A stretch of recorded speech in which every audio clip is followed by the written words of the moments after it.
Okay. So again, thank you everyone for joining us. My name is Felipe Martinez. I use he, him pronouns, and I'm the executive director for Circle, the Center for International Relations and Cultural Leadership Exchange at the University of Washington. We are a relatively new department. We officially opened our doors on November 1st, 2019.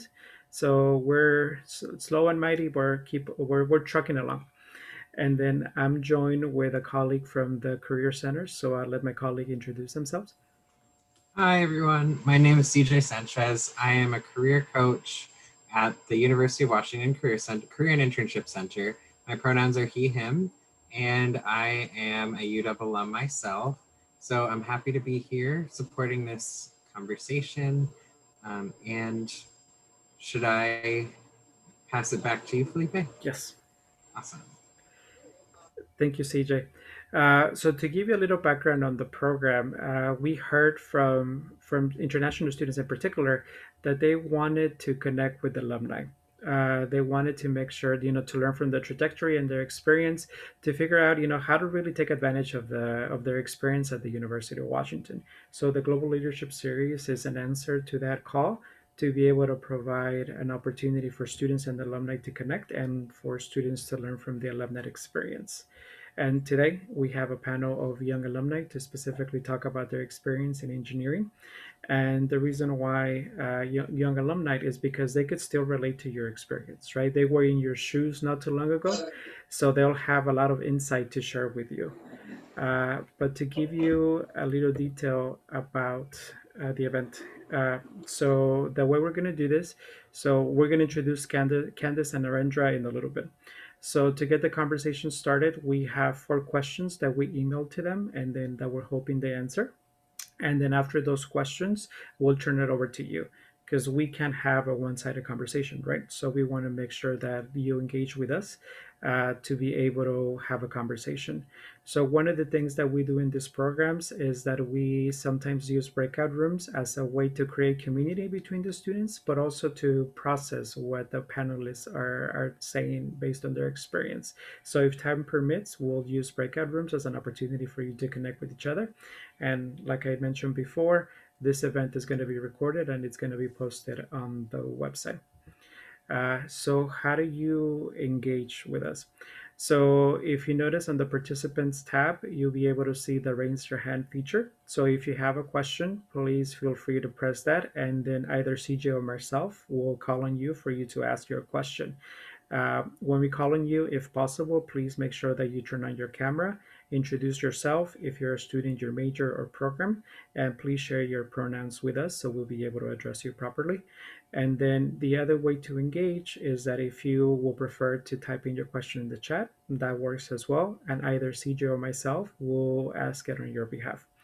And then the last thing is that as the panelists are going, if there's something, if they're saying something that resonates with you, please feel free to use the reaction buttons as a way to say, like, yeah, that's I agree with what you're saying. So feel free to use that as well. So we one of the things that we want to do in this event as well is to figure out who's in the room as a way to let the panelists know this is who came here to hear you speak. So what I'm going to do really quickly, I'm going to launch a quick and short poll. So if you could just take a few seconds to tell us who you are, and then so that way Candice and Narendra know who's joining us today.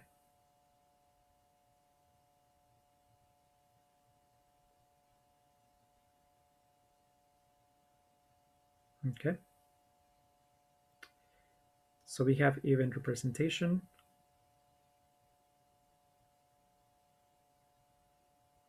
Okay, just a few more seconds. If you could just tell us what your affiliation with the UW is.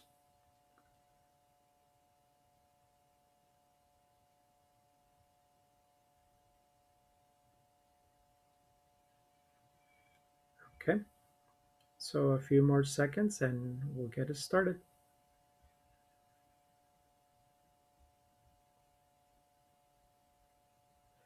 There is not an option for incoming freshmen. Uh, so I guess community member would be a good one to see, but that's something that we need to add for the next one.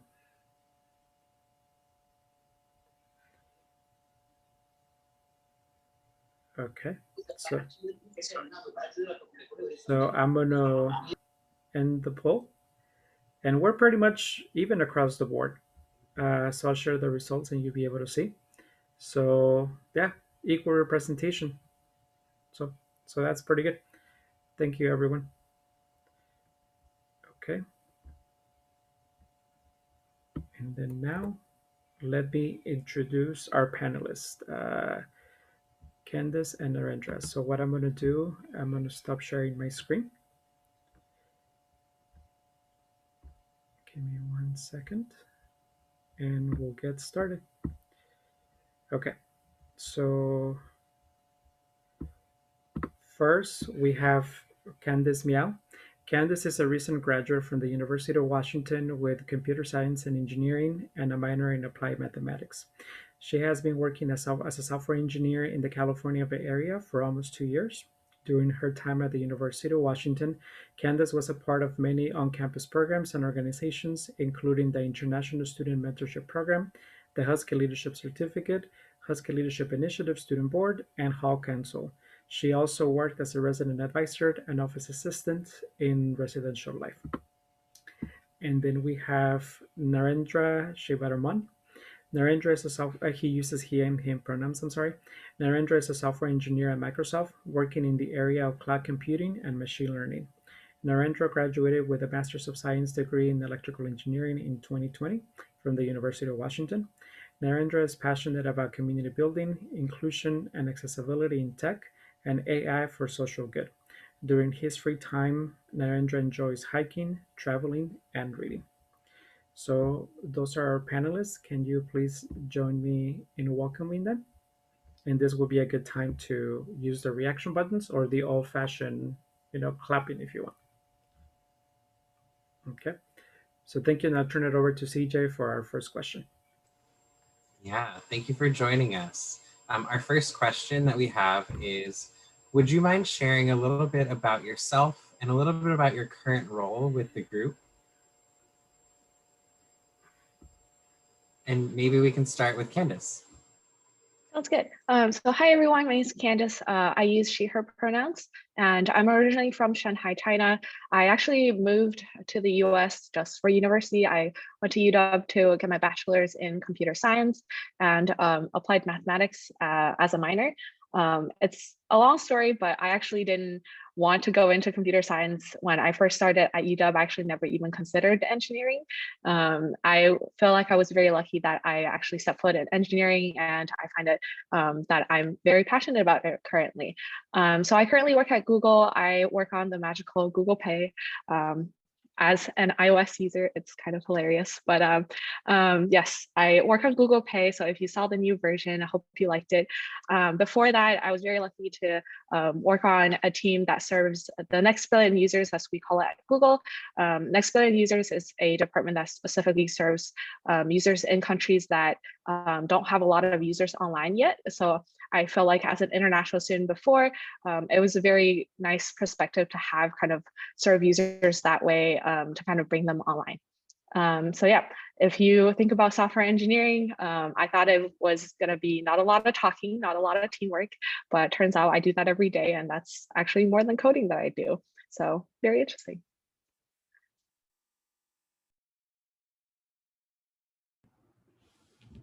I can go ahead. Hey everybody, my name is Narendra. I use he, him pronouns. I'm a software engineer at Microsoft in the Azure Compute organization. And my background is very non-traditional. I did my undergrad in electronics and communication engineering in India, and I did my master's in UW in electrical engineering. And most of my work is not directly related to what I studied during these 6 years. Most of the work I do can be split into two parts. One of them is cloud computing resources that's trying to spin up virtual machines and resources for large scale machine learning training. And the second portion would be using machine learning to detect GPU failures and predicting what could happen to all our resources. So these are the two portions that I'm currently working on. And I would echo Candace and say that most of my time is spent in meetings and coordinating who's using what resource. And then some of it is a lot of interesting problem solving and engineering too. So that's what I do currently.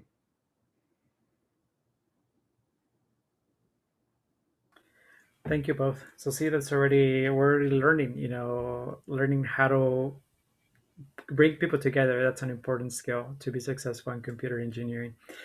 So actually, that's a good tie-in into our second question. So there's students in the room that one day, after graduating from the University of Washington, they want to be in your shoes and be either working for Google, Microsoft, or another similar company. So when thinking about your experience at the university, as an undergraduate or graduate student, were there experiences, classes, or organizations on campus that kind of helped you get to where you are today? And how about we start with Narendra this time? Yeah, sure. Definitely, I think the grad school experience and my undergrad experience, both of them tied in. And I want to point out that the degree or the certificate only matters just for the brand, but beyond that, it's what you do and what experiences you gain.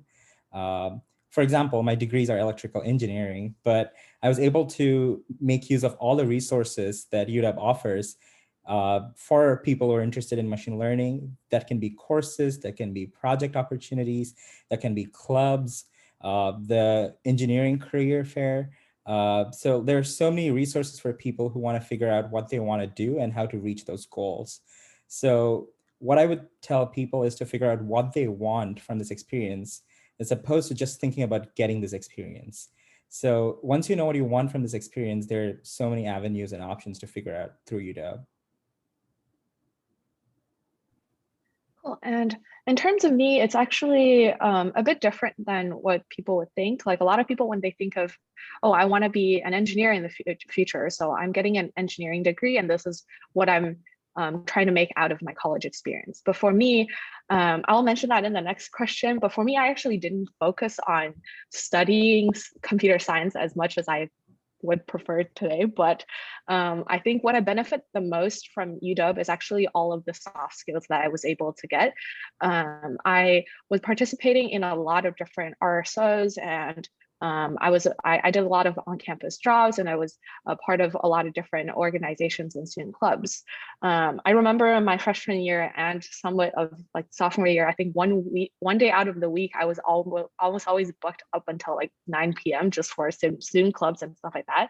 And through all of that experiences, that actually really gave me an idea what communication is and what kind of leadership means. And for that, when I was interviewing, I know I might have not missed out on some of the super expertise in like engineering, but for that, because I was able to kind of communicate my thoughts very clearly, I was able to kind of play a very good team player card. A lot of people actually really appreciated that as an engineer, because sometimes you see engineers are very good at doing what they do, but they could be lacking some of the communication skills, which is very beneficial to be in a team with that as well. So that is one of the points that really benefited me. And another thing is I was very lucky when I was applying for jobs. I was actually very nervous about it. I wanted to go into product management for the longest time, because when I first got into the computer science major, all of the classes all of a sudden got very hard. And that was the quarter where I took on my resident advisor job as well. So a lot of things kind of just piled on. And RA is kind of almost like a semi full-time job, because you always work at where you live. So when you're done with classes, you go back. If anything goes wrong in your residence, you have to go help out. So it's a full-time, I would call it a full-time experience. And kind of with the difficulties in class that I encountered, I have no idea that was going to happen. But apparently it's very standardized for people to kind of struggle a little bit in their first quarter when they go into computer science, but I didn't know that. So that I took it as, hey, maybe Candace, you're good at communicating now, but maybe computer science is not something that you're super great at, you're okay at it. So how about let's think about it. What are you gonna do for the future? So I went, hey, I might not be good enough for software engineering. So let's think about product manager. It's a good neutral point. So for the entire 2.5 years during my college experience, I was doing internships on product management, product assisting. I was thinking about, hey, I don't need to take all of these hard courses because I'm not going to be a software engineer. It's not going to be useful. I just need to know the bare minimum to be a good product manager. And at the end of my experience, so like the last internship of mine, I actually took on both. I was an engineer and I was a product manager at the same time, because that's when I realized, hey, I've actually never tried out a software engineering experience. Why am I turning it down so early? So having that mindset actually really helped me out. So product manager is kind of like you're kind of deciding where the product goes. You're the one that thinks about user experience. This is the feature that we want. So it's not a very engineering work at all, but you interact with software engineers every day, and having the software engineering background sometimes very much benefit the product manager job, because you can understand what's achievable and what's not, and kind of think about how difficult it is. So at the time, I was kind of leaning towards software engineering a little bit at the end of my internship, but I was still doubtful. I still remember that first quarter that hit me so hard. And on top of that, because of that, I didn't take any hard courses. So I know I lacked some of the very basic theories, or I lacked some of the kind of the more fundamental stuff. But I was very lucky to have a partner that encouraged me. And my partner actually worked in software engineering. So they were just like, hey, why don't you try it out? You've never applied for it. You don't know if you're going to get rejected. So I started with the mindset, hey, all of the big companies are not going to take me in because I'm not good enough for them. Let's start with the smaller ones that pay less, because I don't deserve that much payment. I don't know a lot, but they actually went, you know what? You never know. Just go apply for Google, see what happens. And then I applied, I got in. It's actually a funny story. I interviewed for both the software engineer position and the associate product manager program. And then the associate product manager program, actually, the results came back after I accepted the software engineering position. They actually congratulated me on accepting the position. So I thought it was very interesting to kind of know, first, it's okay to mess up in a quarter or two. It doesn't mean you can't go for that career track. And just because you don't think you're good enough, and just because you spend a lot of time learning how to communicate and leadership, doesn't mean it's not going to benefit you in the future as your current role as a software engineer. So that's, I guess, the thing that stands out to me the most, because it's kind of a very not common way to become an engineer.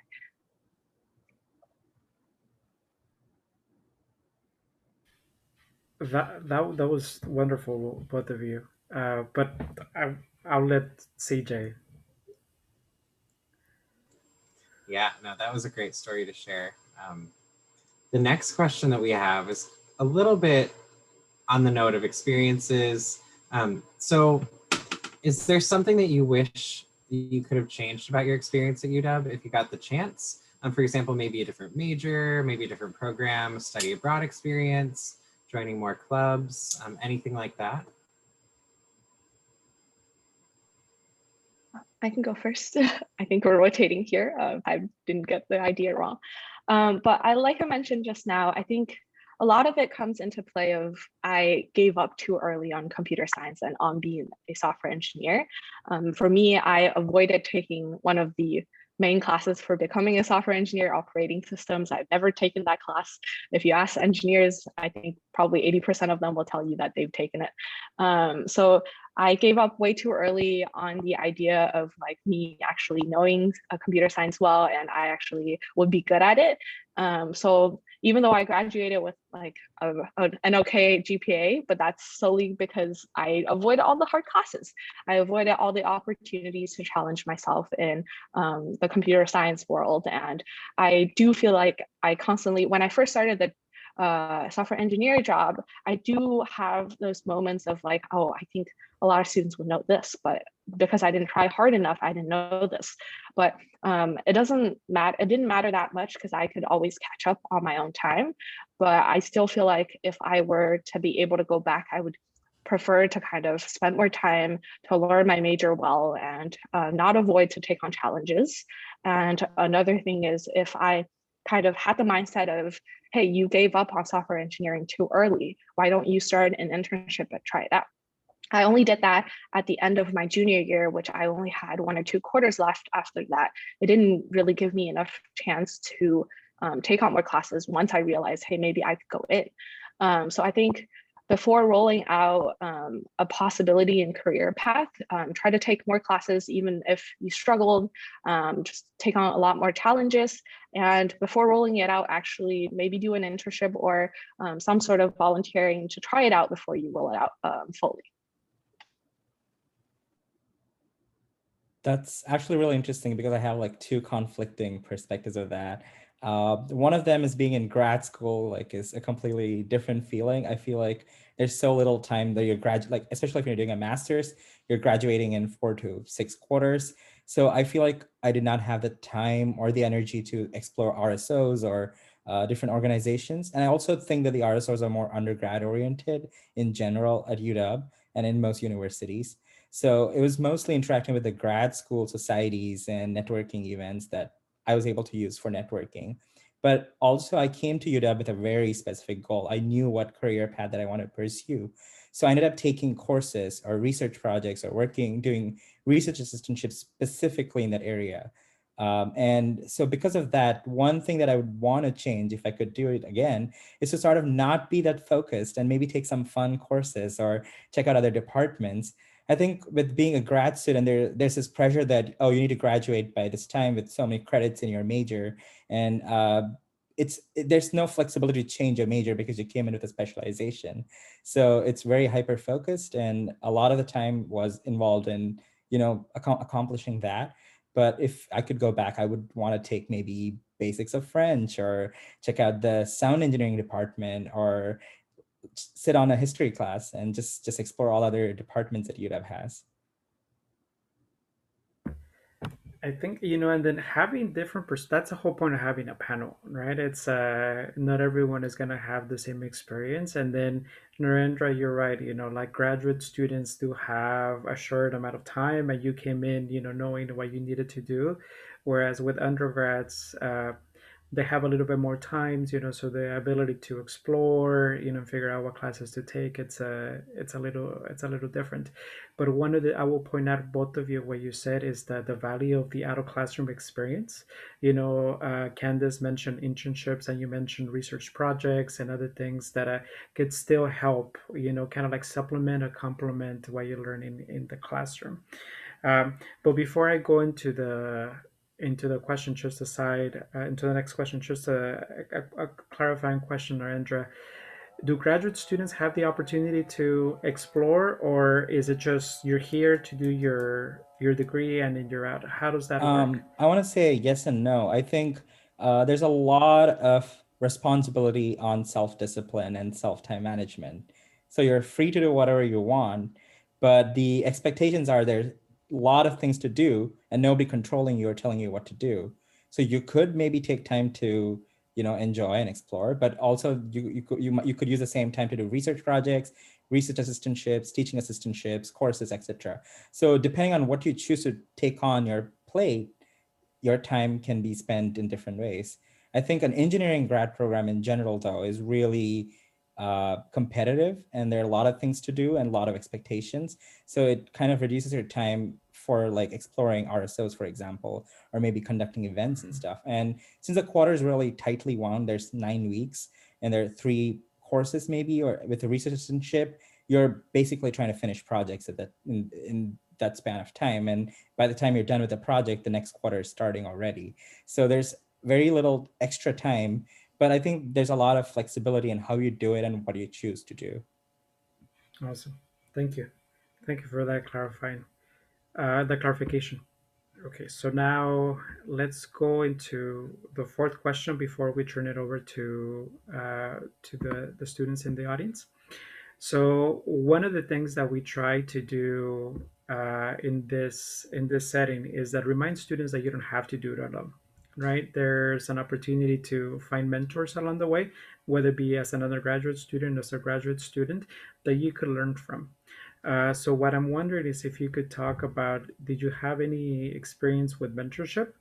Um, and if you did, I mean, did you have any mentors? I'm sorry, that helped you along your career path, And if so, how did you establish those relationships and how did those mentors help you? So, Narendra, do you want to start? Definitely, for sure. I am where I am because of the different mentors and different mentorship relationships that I had. Uh, and I actually took a course at UW in my final semester that had a component about what is mentorship and how to build mentorship relationships. I think it was a course by the grad school department, which is like anybody can take that course. It's an open course, and that was very useful too. So I'm going to talk about two portions of this mentorship aspect. One of them is the formal mentorship structure. So that would be my research advisor, my grad school advisory team, and like the grad school network that's in my department, so electrical engineering. So this is what I would call my formal mentors. They were the people who knew what I was doing officially.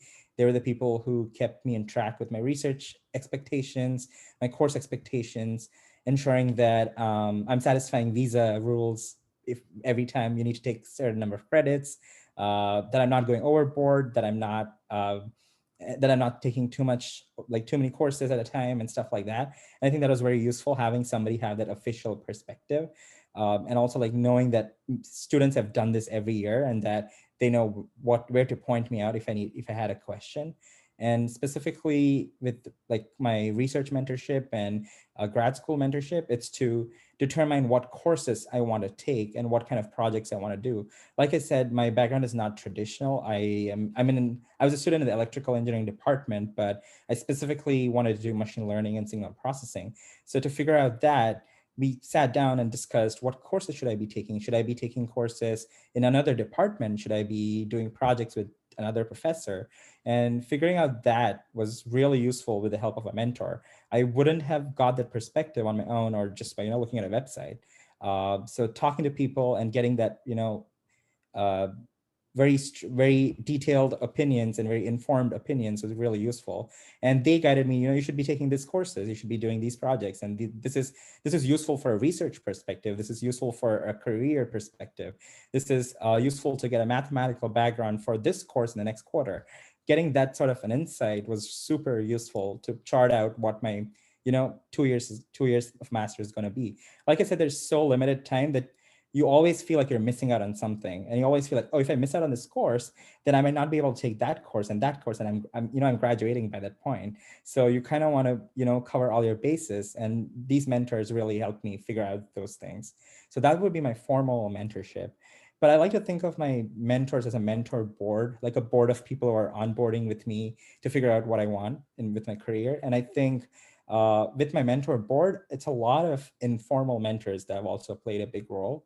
And I think of this as, and this is what I want to tell people who are listening on, is each of these are individual mentorship relationships, and cultivating them is a process and art in itself.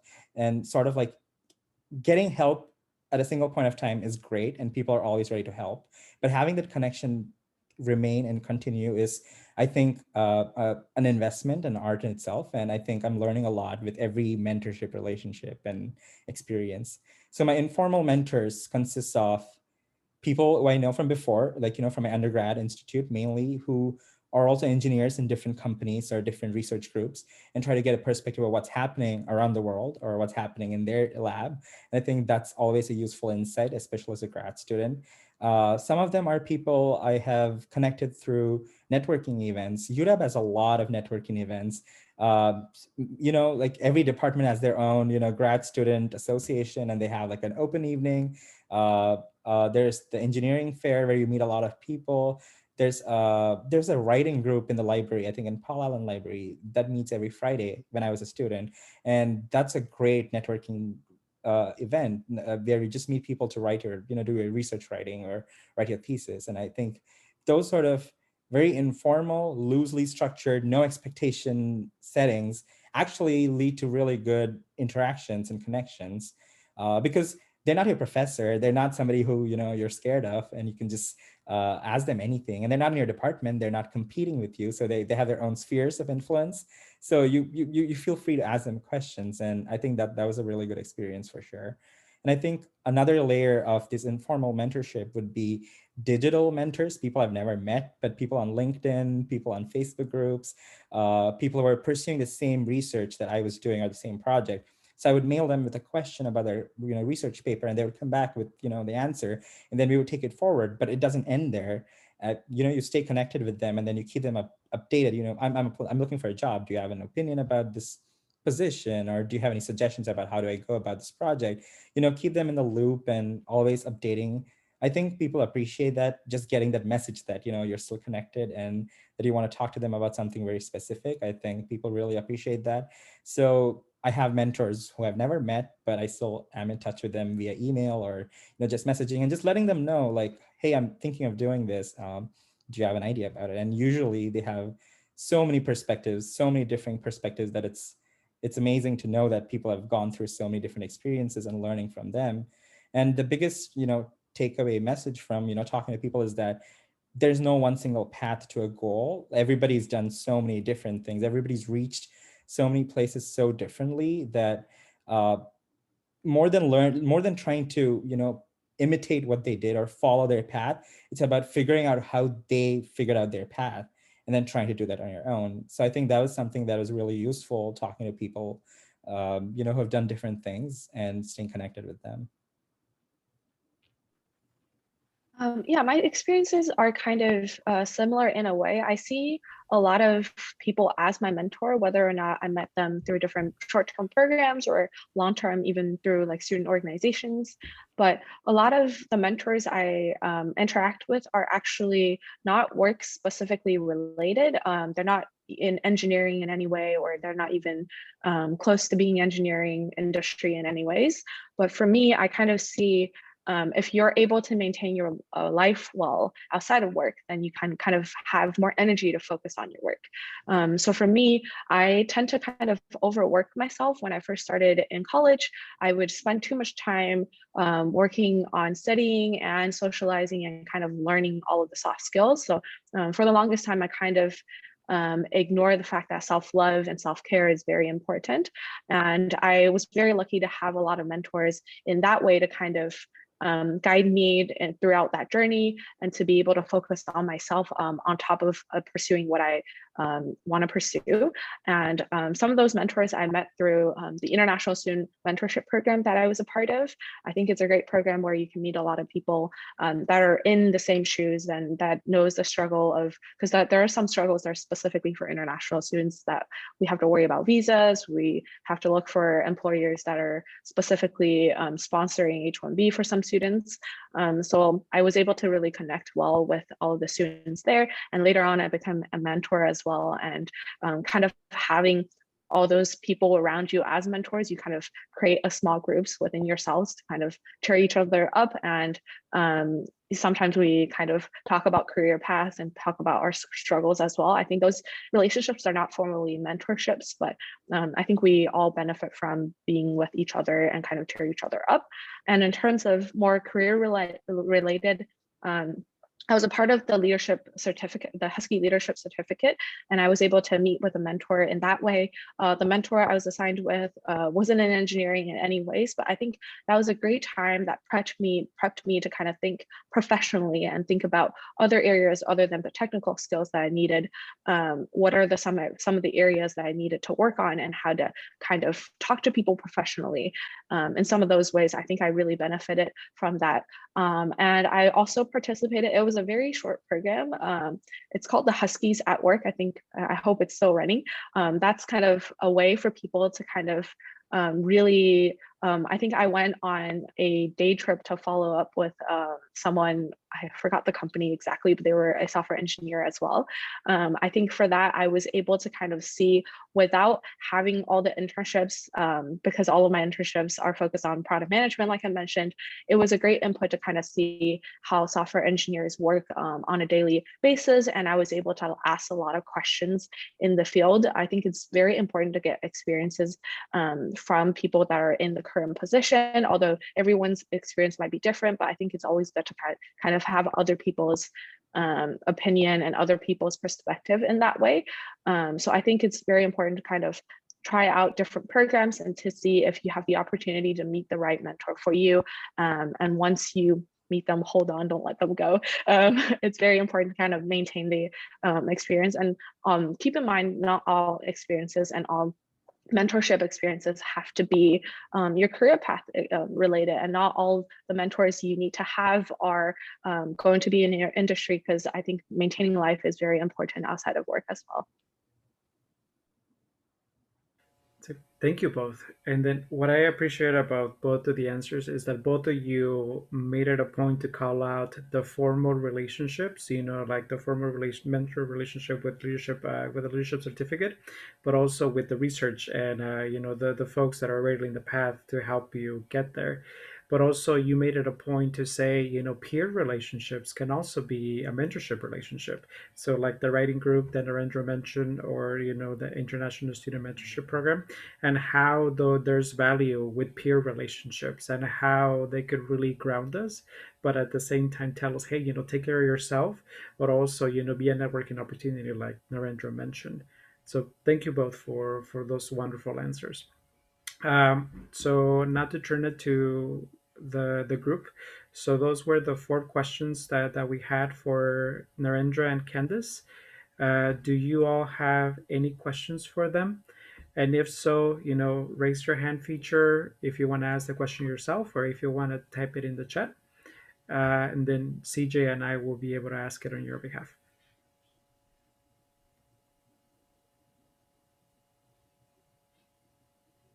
I also want to quickly add that I think Circle has a lot of programs coming up. And I think after I graduated, I found out that there's this group that's called In Between Two Places, Two Worlds, where mainly for international students who feel like, they're out of place, or, people are like, who think they're, stuck between two different lifestyles, to have like a support group. And I found out that like the day after I graduated, that there's such a group at UW. And I think, you can find resources in places that you don't think that they exist, and they might be really relevant and useful resources. So keep an eye out. I think that's a good thing to do. Thank you, Narendra. Uh, okay, so we have a question from Lamir. How does getting a grad degree affect your job opportunities? Okay, and I think there's a question before that as well. How would you say, Ooh, what would you say about boy. how important getting a grad degree? I think that part is how important depends on what you value. I think a grad degree can be used for multiple things. Some people use a graduate degree to specialize in a field and then decide upon what to do. For example, if you're doing a master's, you could choose to do a PhD after that, or you could choose to work as a research engineer, or you could become an engineer after that. So there are a lot of avenues that open up. But some people want to change their field or change their stream of choice. So they could do a master's for that reason as well. So what's like the importance of that depends on what you're looking for at that program. And then coming to the second part is, how does getting a grad degree affect job opportunities? It only improves your job opportunities. If people do want specialized engineers, a master's is seen as an extra year of experience working in that field. So when you're compared with a bachelor's student, you're seen that you're seen as somebody who got some extra experience, especially if you did research. I think people want to talk about what you did during a master's. So they're going to ask you about your thesis. They're going to ask you about your research projects, or if you have publications. Those add a lot of value as well. A lot of companies, a lot of positions are really targeted for graduate degree students. So they ask, master's preferred or PhD preferred. So if you're getting a grad degree, I would say if you're getting a grad degree, you need to know what you want out of the grad degree. Do you have some ideas of what kind of careers you want to pursue, or what options are available to you? And you don't have to be super specific, just getting to know what are the options, like what are some of the options available to you, and are you interested in them? And knowing that can help you figure out what you want your grad school experience to be, and how important that it can be for yourself. I think getting an idea of those experience, like getting an idea of what it means for you, can change how you shape your grad school experience. Yeah, I personally don't have a graduate degree, so I can't speak too much on it, but I can let you know why I didn't choose to have a graduate degree. I graduated in March 2019 and then directly started at Google a few months after that due to visa issues. I had to wait for a few months, but yeah. So for me personally, I knew when I was graduating, I wasn't interested in research. I was interested, similarly to why I picked product management initially as well, is I was interested in kind of impacting users directly. I wanted to work on a user surface. That's what something I wanted to do. I wanted to see how my products can have people interact with that every single day. And for me, since there is no single specific technical area that I wanted to dig into more, but rather to kind of start seeing users to use my product and see how I can help them better, it kind of didn't make sense for me to get a graduate degree, because rather than seeing a graduate degree as a degree of itself, I see it as more of what do you want to learn more as well, and kind of to see what you can learn out of it. But then again, if you have an area that you want to look into, or you feel like some people just feel like I'm not ready to start working yet, and that's the reason why they wanted to get a graduate degree. And I think that's okay as well. I think it's what's best for you at the moment. And if you think you're not ready for it and you want to keep learning and keep advancing yourself, I think it's a valid reason to get a graduate degree as well. Then with that said, if you want to be a general software engineer like me that's not working in research and you just want to work on a user surface to kind of impact and help users in some ways, it's not completely necessary to do a graduate degree. So at the same time, I think if you want to start working already and you don't really want to keep pursuing a specific area, it's perfectly fine to graduate with a bachelor degree and just enter the industry directly as well. Something that I want to say about the whole conversation with graduate degree that we see a lot of is we see a lot of scared people who graduate and just think, you know, COVID-19 has really messed a lot of stuff up. Let me just go to graduate school.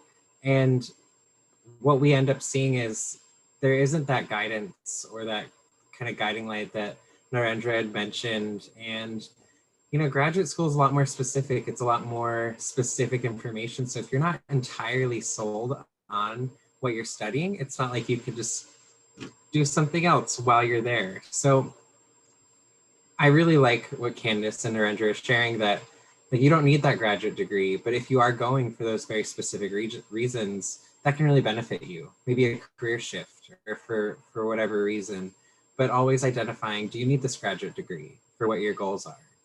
So I think that's a great topic of conversation, and I'm glad that we have two different people to speak to it. I think the application process itself gives you an idea of whether you want to apply to grad school or not.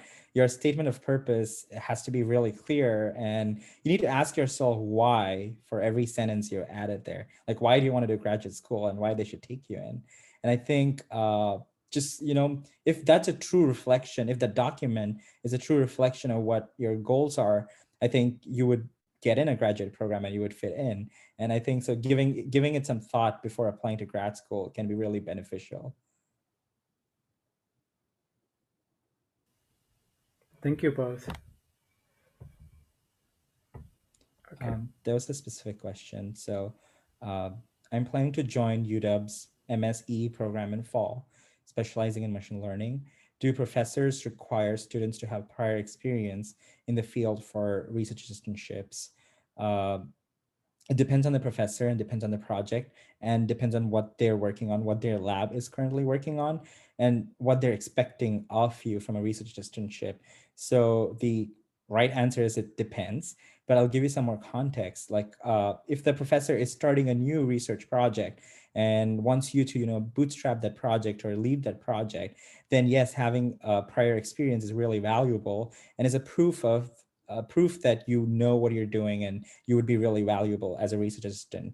But there's some labs and some projects that require you to, you know, assist somebody in an ongoing task, maybe a postdoctoral student or a final year PhD student. So you just, you know, you're not starting something from scratch. You're still learning something, but you're assisting somebody in a task that's ongoing. So for tasks like those, you don't necessarily need prior experience. Having prior experience is always super valuable, but it's not an expectation or a necessity. So it really depends on what projects are going on in a lab at that given point of time.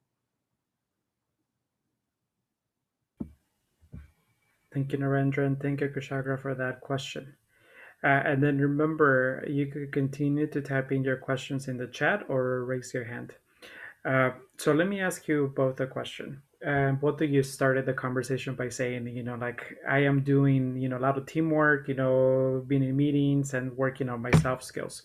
So when I did my dissertation, I did it in Costa Rica, and then we were working with essentially the engineering university in Costa Rica.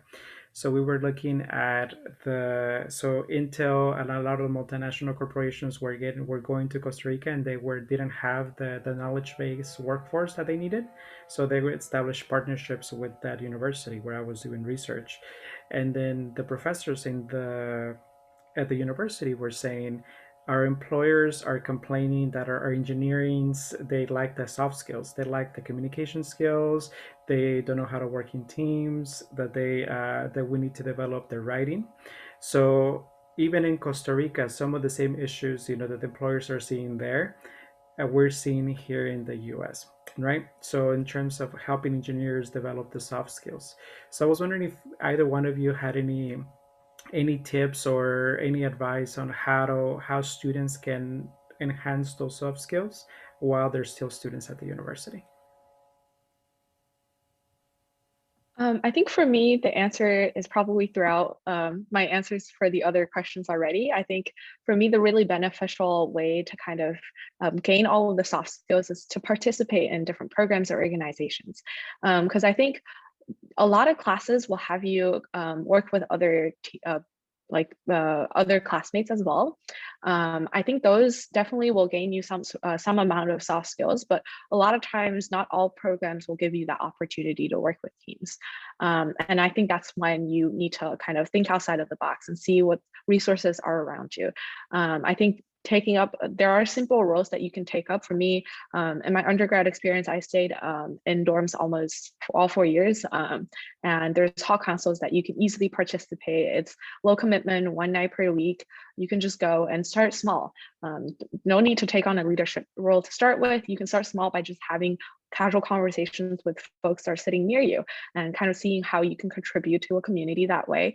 And talking to different people is very necessary as well for me. I work with a lot of different roles every day. I work with product management, I work with designers.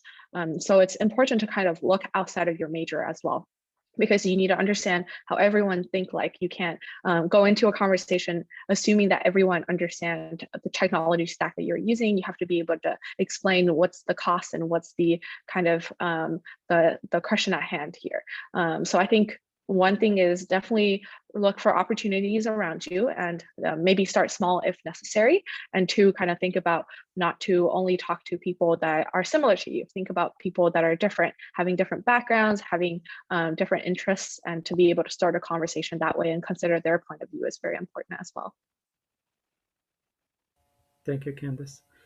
Narendra, any thoughts on the question? Uh, I think my experience is comparable, but like from a grad school perspective, I think taking courses with in other departments, I think those are always really good conversation starters. And then trying to work around their schedules. Like I'm in a different department, you're in a different department, trying to coordinate projects, trying to figure out our schedules. I think that was a good skill that I've picked up working with people in different departments with different time cycles.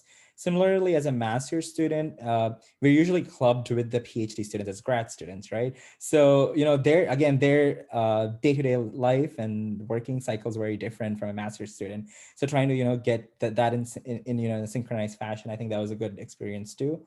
And I want to also credit the city of Seattle. I think it's a wonderful city, and there's so many things happening around.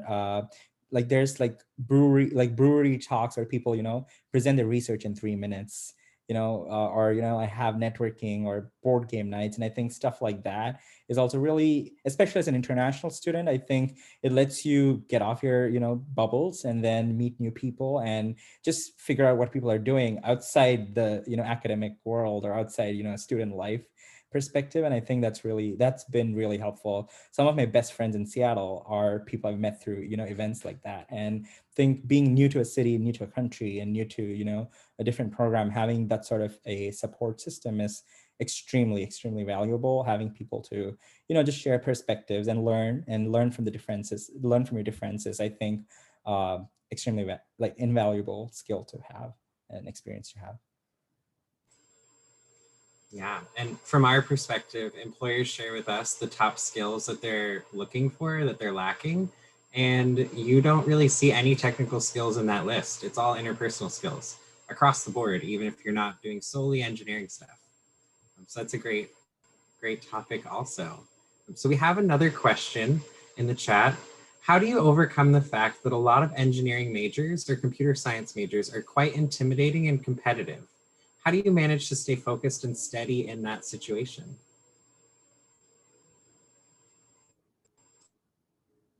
I can start if you want. So I think the competitive part comes in when people think about GPAs, especially in the undergrad system in the US, where you have competitive majors and getting declared and pre-declared and different situations. So people really care about their GPA in the undergrad situation. I think that's where the competitive part comes in, especially with UW's extremely famous computer science major. But I think what we need to keep in mind is what we want out of this experience and what we are going, like what our journey looks like. And I think that's a grounding rule that, keeps you focused and, focus on what you're doing currently.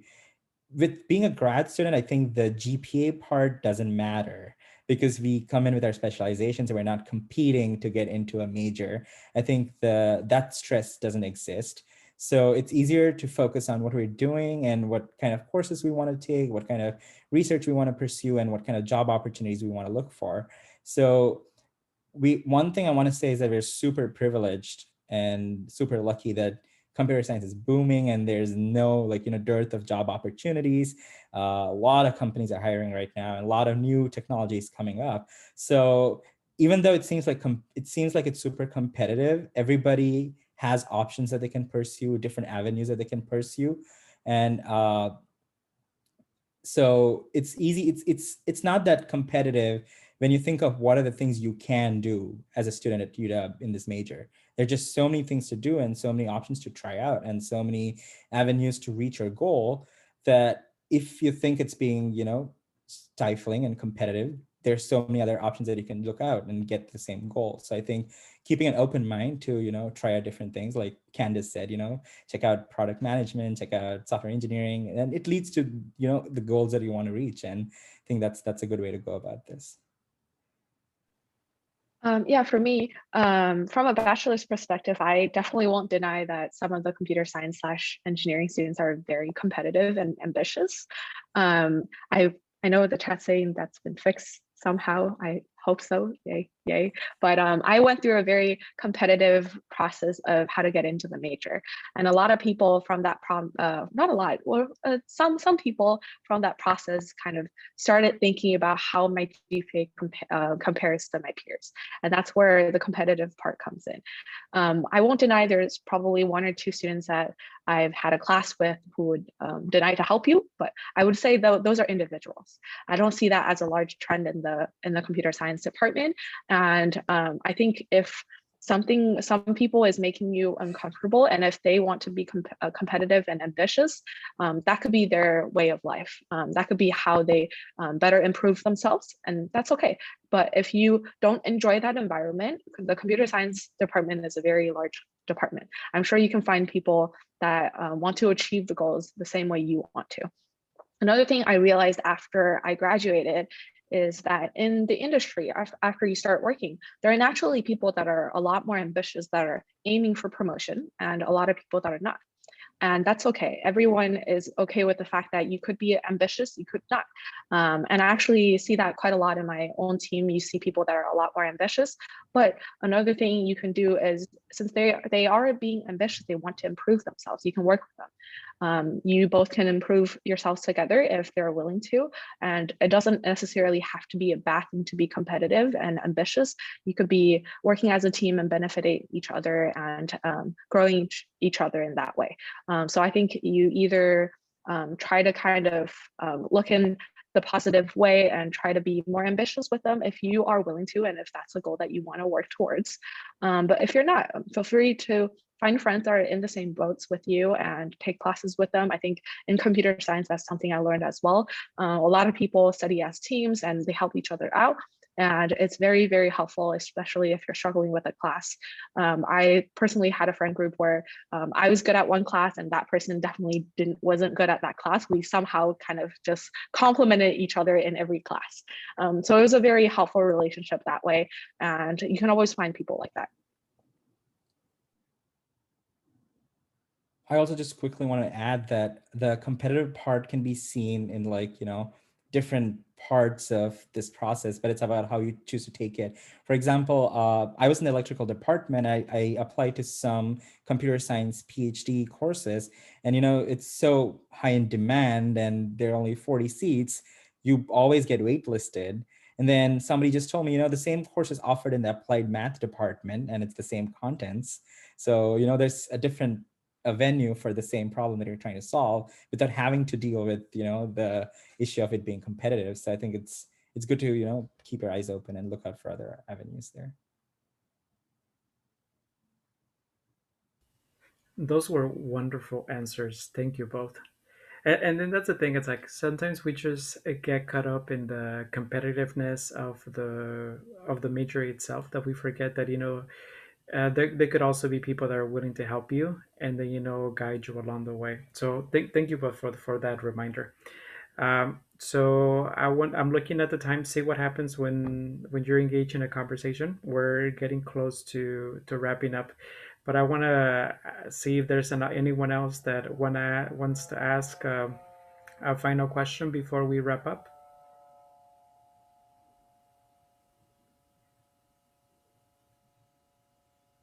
Okay, no, that's fine.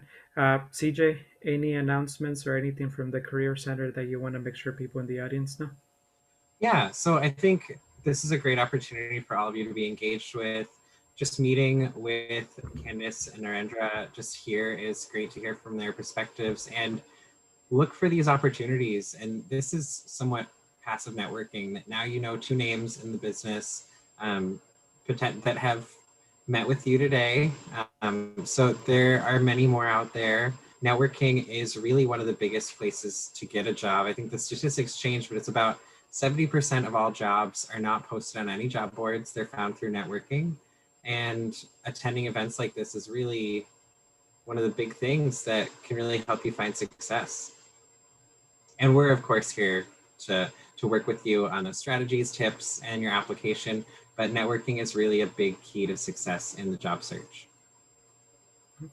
And then networking doesn't have to be, it could also happen in regular university interactions like Narendra mentioned, right? The writing group that he was going to. So Candice and Narendra, thank you so much for coming and then sharing your experience. I personally enjoyed it, and I'm sure that the students in the audience enjoyed it as well. And then it's just thank you for the reminder. That one of the things that we see consistently when we have the student panels is that alumni panels is that the reminder to follow your passion and the reminder that hey, follow what makes you happy and everything else is going to fall into place continues as a pattern. So it's something like I don't know if it's an awakening that we have once we graduate and realize, like following your passion is not necessarily a bad thing. But thank you again for the reminder and the wonderful insight that you provided to the students. So can you all help me thanking Narendra and Candace? Thank you. And Thank then you. I don't know if you had any final comments or. I did. I do want to add that so UW prioritizes mental health a lot, and there are a lot of resources. So if you're a grad student, whatever, you're super happy, sad, whatever, just schedule a session with All Health and keep that going. I think it's really useful to have that connection. And I reached out to All Health saying that I feel like I'm procrastinating a lot, So can we have a session? Such a simple question. And just, talking about it to a counselor was really helpful. And, make use of that resource. It's free for all students, for all grad students, for all undergrad students. So make use of the resource and take care of yourself. I think that's super important. Thank you for that reminder. Candice? Yeah, I've said this multiple times today, but I wanted to stress on it again. Never doubt yourself without trying. If I didn't try to go to the Huskies at work, if I didn't try for kind of doing a side position as a software engineer, I wouldn't be here today. And if I didn't have the encouragement from my partner to kind of try out the opportunity, that was when I was doubting myself. I wouldn't be here today. So yeah, just try it and then see what happens. Just don't turn yourself down before you even give it a shot. See, what a wonderful way to wrap up. So let me close the